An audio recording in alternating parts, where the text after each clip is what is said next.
இன்னைக்கு நம்ம என்ன வீடியோ பார்க்க போகிறோம்னா, ஃபைனலி நம்ம தலைவர் வந்து நமக்காக ஒரு வீடியோ போட்டிருக்காரு, நமக்காக ஒரு பேரை வச்சிருக்காரு. ஸோ எதை பற்றி சொல்ல வரன்னு உங்களுக்கே தெரியும்.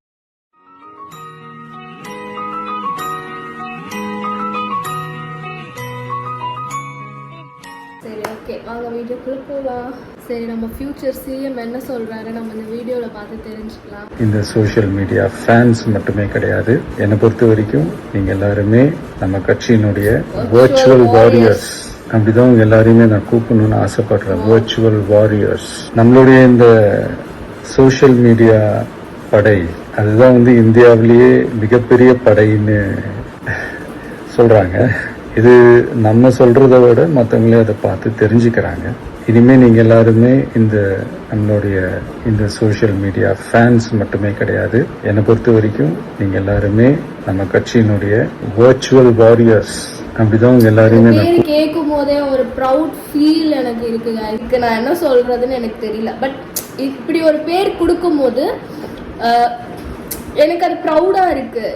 நானும் தெரியல, விஜய் சார் என் வீடியோ பார்த்துருக்காரா பார்ப்பாரான்னு எனக்கு தெரியாது. பட் ஆனால் எனக்கு ஃபீல் ஆகுது. ஸோ நம்ம வீடியோ போட்டு நம்ம பார்த்துருக்காரு போல். ஸோ சோஷியல் மீடியாவில் நமக்கும் இந்த மாதிரி ஒரு சில சப்போர்ட்டர்ஸ்லாம் இருக்காங்க. ஸோ அவங்களுக்காக நம்ம ஒரு பேரை வைக்கலாம் அப்படின்னு சொல்லிட்டு அவர் ஒரு ஃபஸ்ட் ஸ்டெப் எடுத்துகிட்டு இப்படி பேசுகிறதே ஃபர்ஸ்ட் ஆஃப் ஆல் எனக்கு ரொம்ப பெரிய விஷயமா எனக்கு ஃபீல் ஆகுது.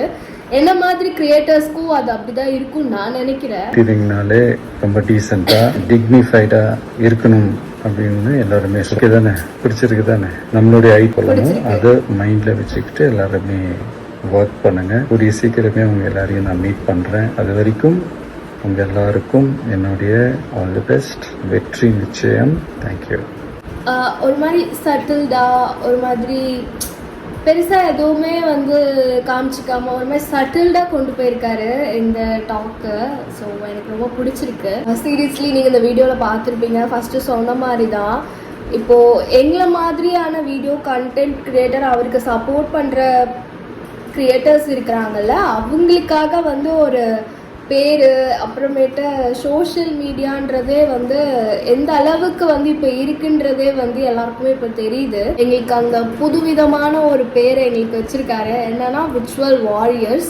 ஸோ கேட்கவே நல்லா இருக்கு. அதுவும் அந்த கை இப்படி வச்சுட்டு அந்த ஒரு பிளட்ஜ் எடுக்கிற மாதிரி, அந்த உறுதிமொழி எடுக்கிற மாதிரி எனக்கு ஃபீல் ஆகுது. பார்க்கவே நல்லா இருக்கு.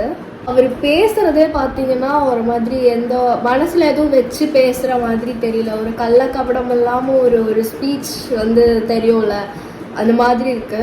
மற்ற பொலிட்டீஷியன்ஸ் எப்படின்னு எனக்கு தெரியல. பட் ஃபியூச்சர் சிஎம் டிவிகேவா இருக்கும்போது எனக்கு பார்க்கும்போது நல்லா இருக்கு. வாவ், நல்லா பேசுறாரு, எதுலலாம் எப்படி கொண்டு போகலாம் அப்படின்னு சொல்லிட்டு ஒரு கேப்பபிளான ஒரு நாலேஜ்னு ஒன்று இருக்குல்ல, அது இவர்கிட்ட இருக்கு.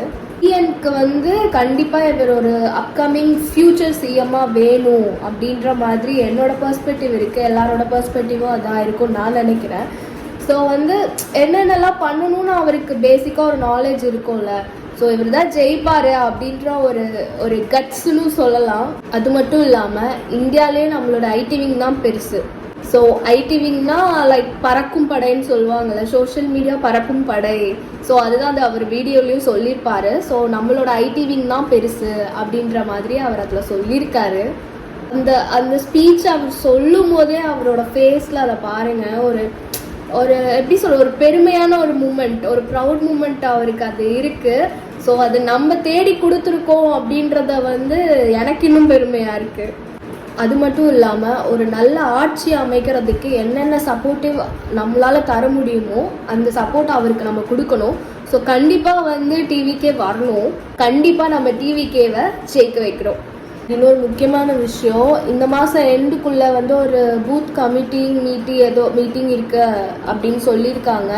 ஸோ 26 கோயம்புத்தூர் அப்படின்னு கேள்விப்பட்டிருக்காங்க. இது கன்ஃபார்மானு எனக்கு தெரியல. இப்படி ஒரு வேளை அங்கே அந்த மாதிரி மீட்டிங் நடந்துச்சுன்னா அப்போ அங்கே என்ன மாதிரி ரீச் நடக்குது, என்ன மாதிரி ஸ்பீச் விட போகிறாரு அப்படின்றத நம்ம பார்ப்போம்.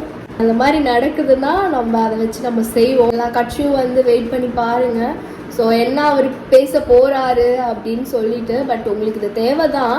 ஏன்னா ஒழுங்காக நீங்கள் டிஎனை பார்த்துக்கிட்டு நீங்கள் வந்து என்னென்ன தேவை அப்படின்றத நீங்கள் வந்து அதில் இம்பார்ட்டன்ஸ் கொடுக்காம, அதில் ஒரு முக்கியத்துவம் கொடுக்காம, நீங்கள் அதில் வந்து ஒரு கண்ணோட்டம் வைக்காமல் நீங்கள் பார்த்துட்டு நீங்கள் ஜாலியாக இருந்துட்டீங்க. ஸோ இனிமேல் அந்த ஜாலிக்கு இங்கே இடம் கிடையாதுன்னு நான் நினைக்கிறேன். ஸோ பார்க்கலாம். மக்களுக்கு நீங்கள் எதுவும் தான் பண்ண மாட்டீங்க, பண்ணுறவங்கயாவது கொஞ்சம் பண்ண விடுங்க, தடுக்காதீங்க. நீங்களும் நடக்கும்போது இங்கே இடம் விட மாட்டேன், அங்கே உங்களுக்கு அலோ கிடையாது அப்படின்னு சொல்லிட்டு நீங்கள் சொல்லிட்டு இருக்காதீங்க. ஸோ அப்படி அலோ பண்ணலன்னா அதுக்கான கான்சிக்வன்ஸ் நீங்கள் தான் ஃபேஸ் பண்ணுவீங்க. ஒன்றும் இல்லை, தலைவர் வந்து சும்மா ரோட்டில் நின்றுட்டு ரோட்லேயே வந்து ஸ்பீச்சு ஸ்டார்ட் பண்ணிட்டாங்கன்னா அவ்வளோதான், என்ன நடக்கும்னு உங்களுக்கே தெரியும். எல்லாருமே நம்ம கட்சியினுடைய virtual warriors, அப்படிதான் உங்க எல்லாரையுமே நான் கூப்பிடணும்னு ஆசைப்படுறேன். virtual warriors.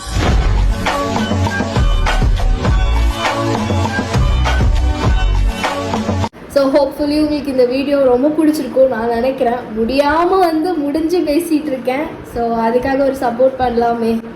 ஸோ நெக்ஸ்ட் ஒரு சூப்பரான வீடியோலாம் உங்களை பார்க்குறேன். பாய். வெயிட் ஒரு முக்கியமான அப்டேட்டு என்னன்னா, இப்போது வீடியோ எடுத்துகிட்டு இருக்கல, இப்போ வீடியோ எடுத்துகிட்டே இருக்கும்போது எனக்கு ஒரு நோட்டிஃபிகேஷன் வந்துச்சு. ஓகேவா, டிவிகே அஃபிஷியல் அக்கௌண்ட்லேருந்து எனக்கு ஒரு நோட்டிஃபிகேஷன் வந்துச்சு. ஸோ அந்த வீடியோ நான் இப்போ உங்களுக்கு காட்டியே ஆகணும். தேங்க் காட் எனக்கு ஒரு சூப்பரான வீடியோ மாட்டுச்சு அப்படி தான் நான் சொல்வேன். ஸோ அந்த வீடியோ பாருங்கள்.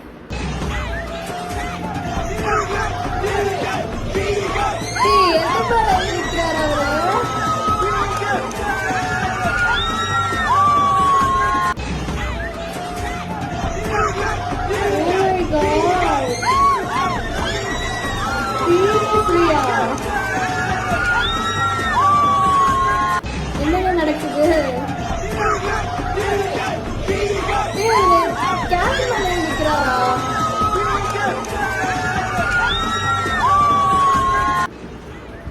கம்ப்ளீட்டா அந்த வால் மட்டுமே கணக்கு தெரியுது, அதுக்கப்புறம் எதுவுமே தெரியல. அவரோட மிட் ஆஃப் வரைக்கும் தான் தெரியுது. ஆஃப்டர் அதுக்கப்புறம் எதுவுமே தெரியல. கீழே எல்லாருமே வந்து டிவிக்கேன்னு கத்திட்டு இருக்காங்க. பார்க்கவே ஒரு மாதிரி கஷ்டமா இருக்கு. எவ்வளோ கஷ்டப்பட்டு அவர் ஒன்று பண்ணிட்டு இருக்காரு அப்படின்ற மாதிரி என் கணக்கு ஃபீல் ஆகுதுங்க.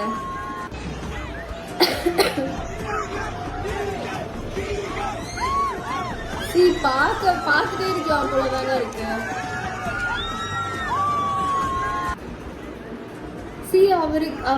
ஒரு செகண்ட் பேலன்ஸ் இல்லாமல் விழுந்துட்டா என்ன ஆகுறது? அவர் ஈக்குவல் பேலன்ஸ், அதுக்கப்புறம் ஃபேன்ஸ்க்கு ஹாய் காட்டுறது, சீரியஸாக வந்து ரொம்ப கஷ்டமாக இருக்குங்க. என்ன சொல்கிறது தெரியல. நீங்கள் கண்டிப்பாக ஃபியூச்சர் சிஎம் ஆகணும், ஆக வைப்போம். So bye.